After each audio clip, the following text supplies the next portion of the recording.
Химико-технологичния и металургичен университет първо сме студенти. Тук завързваме приятелства, развиваме умения и се обучаваме на различни интереси и полезни неща. Но освен това, в нашия университет работят учени. Хора, които всеки ден търсят нови решения, правят изследвания и допринасят за развитието на науката и технологиите. Днес ще ви представим 3 химични опита, демонстрирани от 5 учени, като ще започнем с катедра биотехнологии.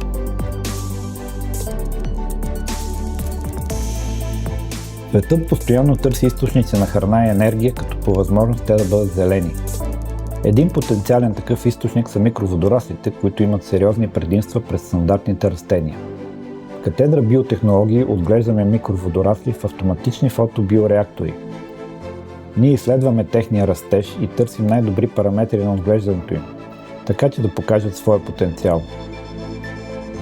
Ако успеем да постигнем добри показатели, ние ще можем да предложим на обществото хранителни източници, които да задоволят нарастващото потребление, като от тях могат да се получат биогорива, храни, лекарства, както и продукти за козметичната индустрия.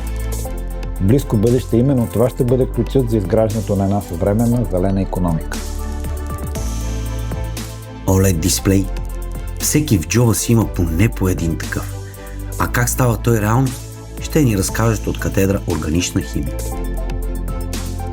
В лабораторията по органични функционални материали ще бъдат направени 2 важни реакции с практическо значение.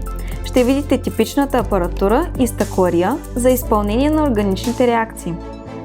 Първата реакция се нарича редукция и касае превръщането на нитрогрупа в аминогрупа.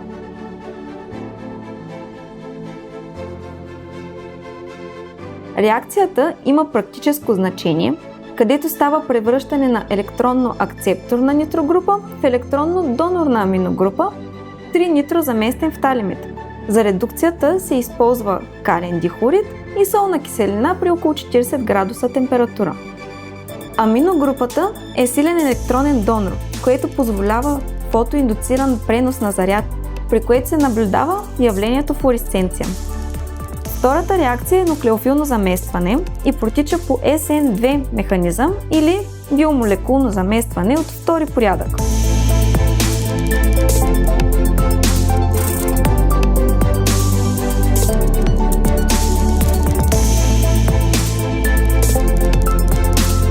Тази реакция се използва за метилиране на незаместен имидазол в базична среда, при което имаме NH-киселинност и формиране на активен нуклеофил, който атакува метилйодида при електрофилния въглероден атом.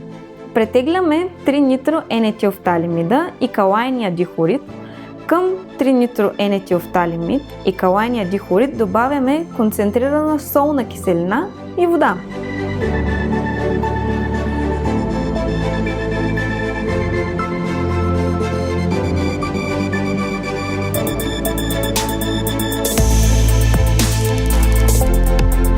Тази суспензия се разбърква на 40 градуса температура за 6 часа.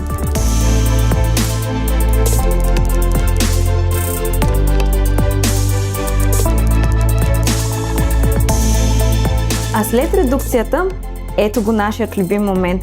Продуктът с аминогрупа, който светва под UV лампа. Химията си е чиста магия. Преди редукцията, нитрофталимида не флуоресцира, докато 3-аминофталимида флуоресцира в синя и зелена светлина в зависимост от разтворителя. Ето тук ще измерим флуоресцентните спектри, при което се наблюдава емисия с дължина на вълната 490 нанометра в дихлорометан, докато в ацетонитрил емитира при 530 нанометра. Полученият флуоресцентен 3-аминофталимид намира приложение за изработване на молекулни устройства, като OLED дисплей за телефони и телевизори, а при комбинация с други вещества се получава така нареченият AMOLED или QLED дисплей. Това е нашата лаборатория. А какво ли правят в катедра целулоза, хартия и полиграфия? Устойчивите технологии започват от разбирането на природата. В катедра целулоза, хартия и полиграфия работим с една от най-ценните възобновяеми суровини – дървесината. След първоначалната оценка суровината преминава към същината на процеса, а именно изваряването. При контролирани условия отделяме целулозните влакна от останалите компоненти и получаваме влакнест материал, който се характеризира с висока чистота. В последващият етап целулозата се подлага на процес на избелване.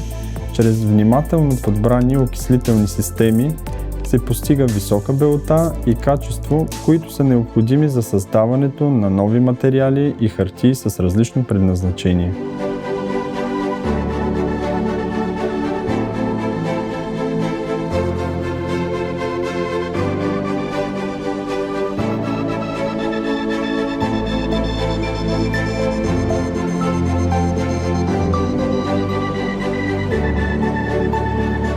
В лабораторията симулираме реалния процес на хартиено производство в умален мащаб.